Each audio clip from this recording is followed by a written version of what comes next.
Bismillahirrahmanirrahim. Dear student, in this video lecture, we will discuss the constructor response question from Unit 2 Human Organ System, Class 7. Subject is General Science and curriculum is published from National Book Foundation, Islamabad. Let's start our lecture. Question number 1 is that the following diagram shows the change in the starch, a large carbohydrate molecule, into the human intestine. अजीज़ तलबा, ये पहला सवाल है। इसमें ये बताया गया है कि इंसान की जो इंटेस्टाइन है, आंत है, उसमें एक बड़े मॉलिक्यूलर साइज़ का कार्बोहाइड्रेट होता है, उसे हम कहते हैं स्टार्च। उर्दू ज़ुबान में इसको निशास्ता भी कहा जाता है। ये क्या होता है कि ये जनाब चेंज हो जाता है, यानी कि ये एंजाइम की मदद से छोटे मॉलिक्यूल में तब्दील हो जाता है, starch into cane sugar sucrose और फिर उसके बाद ग्लूकोज, इस तरह।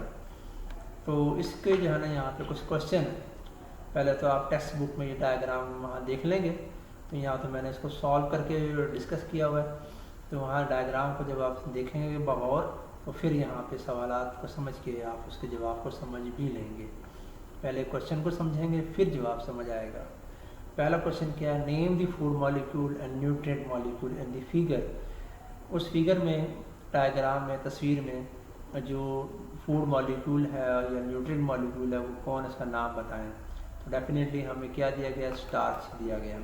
तो स्टार्च इज द मॉलिक्यूल, ठीक है। तो ये आपने यहाँ लिख देना, सिर्फ इतना काफ़ी है इसका जवाब।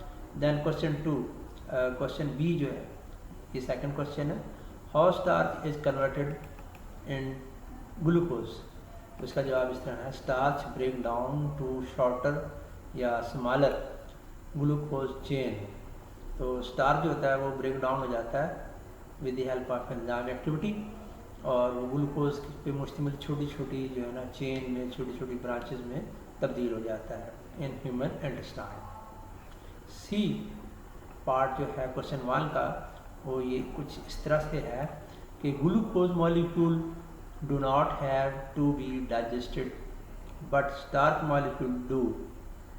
यानी कि ग्लूकोज का मॉलिक्यूल जो होता है ना, वो मज़ीद डाइजेस्ट नहीं होता, जबकि स्टार्च का मॉलिक्यूल डाइजेस्ट होता है, ठीक है। Explain this difference. तो इसे जो है ना डिफरेंस को एक्सप्लेन करें। तो इसको जनाब इस तरह यहाँ पे जो है वो किया गया है, एक्सप्लेन। आंसर में देखेंगे हम, glucose is smaller molecule as compared with the starch molecule. ठीक है जी, स्टार्च मॉलिक्यूल के मुकाबले में ग्लूकोज एक छोटा मॉलिक्यूल है, और ये बिल्डिंग ब्लॉक है स्टार्च का, यानी कि अल्टीमेट यूनिट है।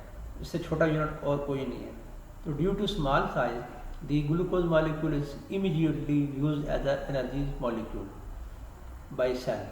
सेल में ये एनर्जी मॉलिक्यूल के तौर पे फौरी तौर पे ये इस्तेमाल हो जाता है, यानी कि इसकी ऑक्सीडेशन हो जाती है, ठीक है। As starch is a large germ molecule and we can not use it without its digestion break up into smaller molecule. तो ये वजह है इसकी कि स्टार्च एक बहुत बड़ा मॉलिक्यूल है, ग्लूकोज के मुकाबले में काफ़ी कॉम्प्लिकेटेड कॉम्प्लेक्स चेन पे मुश्तमिल होता है। तो जब तक इसकी ब्रेक डाउन नहीं होगी और जनाब ये डाइजेशन के बगैर नहीं हो सकती, और ये इस्तेमाल भी इस तरह नहीं हो सकता। तो क्वेश्चन 2 हम देखते हैं। The table show how the composition of air change when you inhale and exhale. ये टेबल ये बताती है कि जब हम सांस लेते हैं और जब सांस खारिज करते हैं, तो हवा की जो कंपोजिशन है, हवा की जो तरकीब है, वो कैसे तब्दील हो जाती है गैसेस के हवाले से।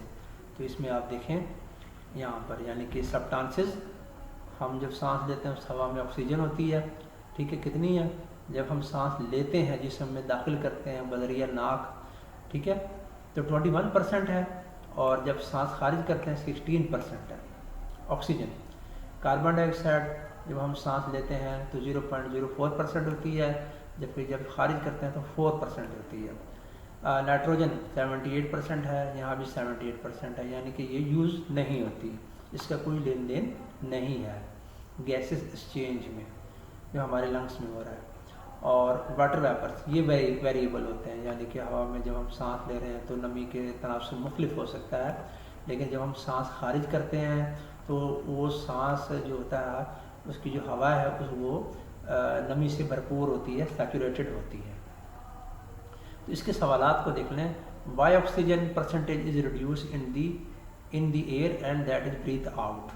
तो ये जो ऑक्सीजन की परसेंटेज का डिफरेंस है इनहेल्ड एयर और एक्सहेल्ड एयर में, ये क्यों है, वाई? तो इसका जवाब बेटा इस तरह लिखा गया है, the amount of inhaled oxygen is more than the exhaled oxygen and this difference of oxygen react with food to produce energy and carbon dioxide।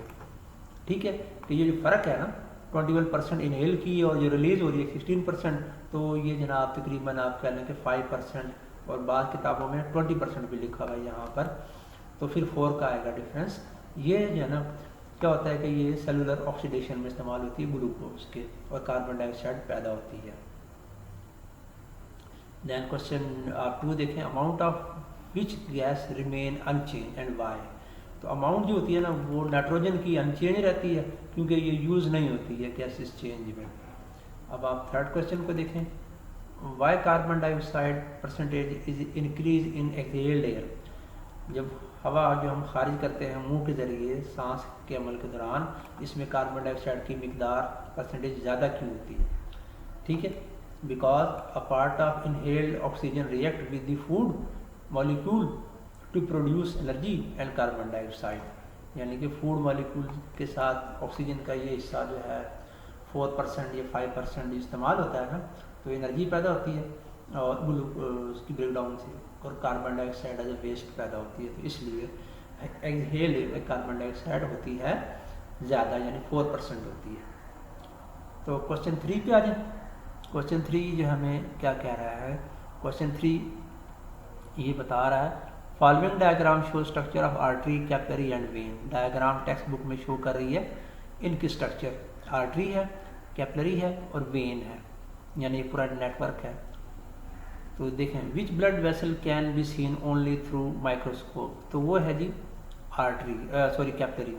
Capillary जो है ना वो माइक्रोस्कोप से नज़र आती हैं because they are microscopic blood vessel and they can not be seen with naked eye, और ये ब्लाइंडली एंड होती हैं, और बहुत इनकी जो वाल होती है थिन होती है, जहाँ पे एक्सचेंज ऑफ मटेरियल होता है बिटवीन दी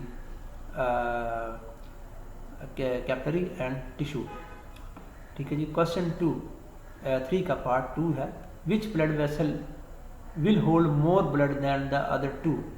तो vein can hold more blood because it is wider and artery than artery. जी, which blood vessel will hold more blood than the other 2। तो बेटा इसमें ये है कि vein can hold more blood because it is wider then the artery.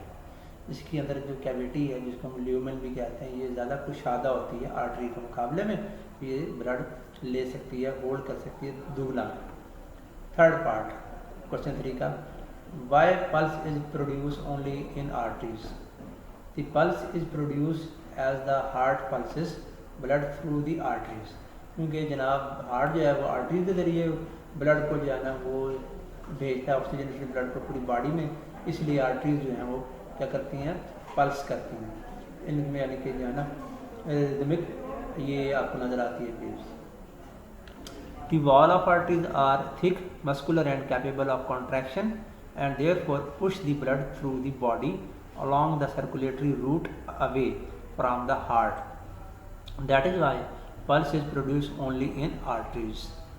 ये वजह है कि वॉल जो है ना आर्टरीज की वो ज़्यादा मोटी होती हैं, मस्कुलर उस पर मसल्स लेयर ज़्यादा हैं यानी कि थिकनेस में, और फ्लेक्सिबल हैं, कैपेबल हैं कॉन्ट्रैक्शन के, तो इसीलिए ब्लड जो है ना इनमें वो एक ज़्यादा प्रेशर के साथ फ्लो करता है, दिल से अवे लेके जाता है बॉडी को ब्लड इन ये आर्टरीज, इसलिए जो है ना इसमें क्या होता है कि pulse is produce only in arteries. ठीक है बेटा, मुझे दीजिए इजाज़त। इस वीडियो में हमने कंस्ट्रक्ट रिस्पॉन्स क्वेश्चन को डिस्कस किया। उम्मीद है आपको पसंद आया होगा। तो इंशाल्लाह आपसे मुलाकात होगी नेक्स्ट वीडियो में। अल्लाह हाफिज़।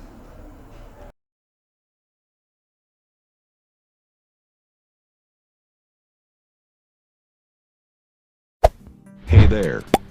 Subscribe to my channel. And also press this bell icon.